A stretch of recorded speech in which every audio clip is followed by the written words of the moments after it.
নমস্কার, শেয়ার বাজার ভিউতে আপনাকে স্বাগত জানাই।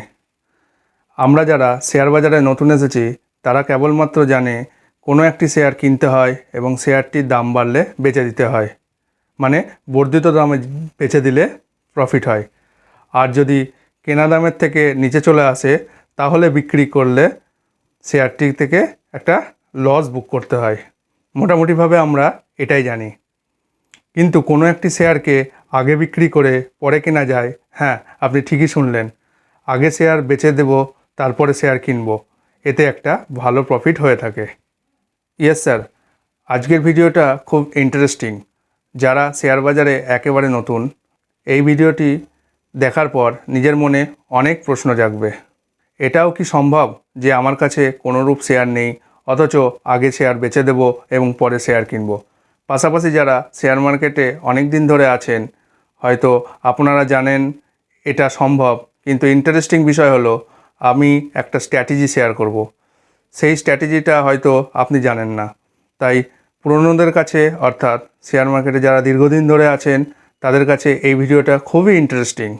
শেয়ার বাজারে যারা নতুন এসেছেন বা দীর্ঘদিন ধরে যারা ট্রেডিং বা ইনভেস্টমেন্ট করছেন, এই ভিডিওটি সম্পূর্ণভাবে দেখবেন এবং আমার দেখানো স্ট্র্যাটেজিটি অ্যাপ্লাই করে প্রফিট কেমন করছেন অবশ্যই ভিডিওটির কমেন্ট বক্সে জানাবেন। আপনি যদি আমার চ্যানেলে নতুন হয়ে থাকেন তাহলে সাবস্ক্রাইব করবেন এবং বেল আইকনে একটা ক্লিক করবেন।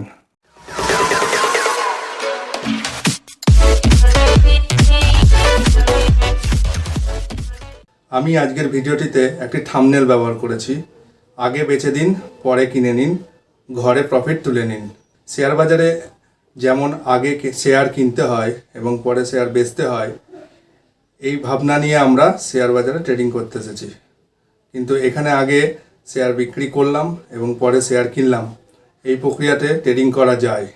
অর্থাৎ আপনি এতদিন আগে একটি শেয়ার কিনলেন একটি দামে এবং ভেবেছেন শেয়ার 10 টাকা উপরে গেলে শেয়ারটি বিক্রি করে দেবেন, তাহলে আপনার বর্ধিত দামটিতে প্রফিট আসবে। মানে আগে বাই করে পরে সেল করলেন। কিন্তু এইরকম হলো যে কোনো একটি শেয়ার মনে হচ্ছে এখন যে দামে চলছে তা থেকে শেয়ারের দামটি পড়ে যাবে, অর্থাৎ এখনকার দামে আপনি শেয়ারটি বিক্রি করে দিলেন এবং যখন নিচে পড়ে গেল, অর্থাৎ বিক্রি দাম থেকে নিচে আসলে আপনি ঠিক যে পরিমাণ শেয়ার সেল করেছেন ঠিক ততটা পরিমাণ আপনি বাই করলেন। সেক্ষেত্রে পড়ে যাওয়া দামে বাই করলে আপনার প্রফিট আসবে। মানে আগে সেল করে পরে বাই করলেন। এবারে আপনাকে একটা উদাহরণ হিসাবে এক্স নামক একটা কোম্পানি, যার শেয়ারের দাম চলছে 100 টাকা, আপনি ওই শেয়ারটি 100 টাকায় বিক্রি করলেন 100 কোয়ান্টিটি। তারপর ওই এক্স কোম্পানির শেয়ারটির দাম নিচের দিকে আসলে, মানে যখন দাম চলছে 95 টাকা, ঠিক 95 টাকায় আপনি শেয়ারটি কিনে নিলেন 100 কোয়ান্টিটি। তাহলে আপনি আগে সেল করলেন 100 টাকায় আর দামটি নিচে আসলে বাই করলেন 95 টাকায়, মানে আপনার প্রফিট হলো 5 টাকা। 100 কোয়ান্টিটির শেয়ার নিয়ে কেনাবেচা করলেন, তাই আপনার নেট প্রফিট হলো 100 গুণিতক 5, মানে 500 টাকা। আশা করছি আগে বেচে পরে কেনার একটা ধারণা আপনি পেলেন। এবারে বলবো সেই ইন্টারেস্টিং স্ট্র্যাটেজি, যেটা শোনার জন্য অনেকক্ষণ ধরে অপেক্ষা করছেন।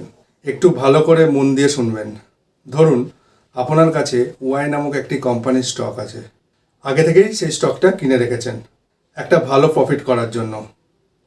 মানে এটা দাঁড়াচ্ছে যে ওয়াই নামক কোম্পানির স্টকটি 100 কোয়ান্টিটি 100 টাকা দামে কিনেছেন এবং ভেবেছেন 50 টাকা বাড়লে, অর্থাৎ 150 টাকা বাড়লে ওই স্টকটি বেচে দেবেন এবং প্রফিট নেবেন, মানে 50 টাকা হারে প্রফিট নেবেন।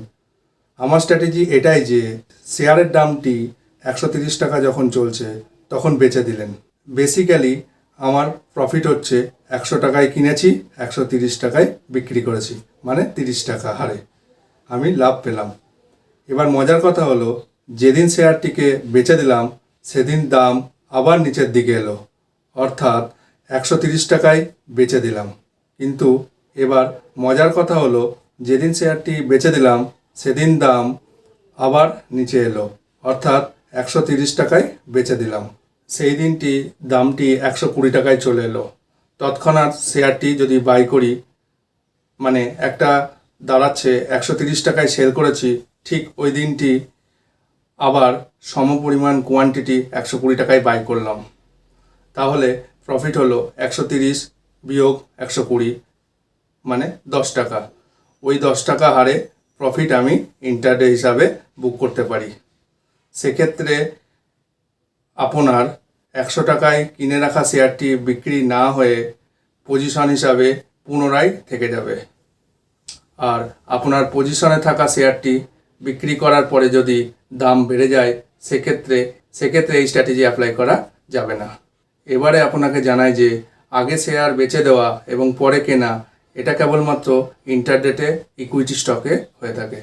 কিন্তু আপনি যদি মনে করেন আগে বেচে দেবো এবং পরে কিনবো, অর্থাৎ 2 দিন বা তার বেশি পরে যখন দাম বাড়বে তখন কিনবো, সেক্ষেত্রে আপনাকে স্টক ফিউচারে ট্রেডিং করতে হবে। আশা করি ভিডিওটি থেকে আপনি কিছু হলেও নতুন শিখতে পারলেন। আপনার মতামত অবশ্যই ভিডিওটির কমেন্ট বক্সে জানাবেন। ভালো থাকবেন।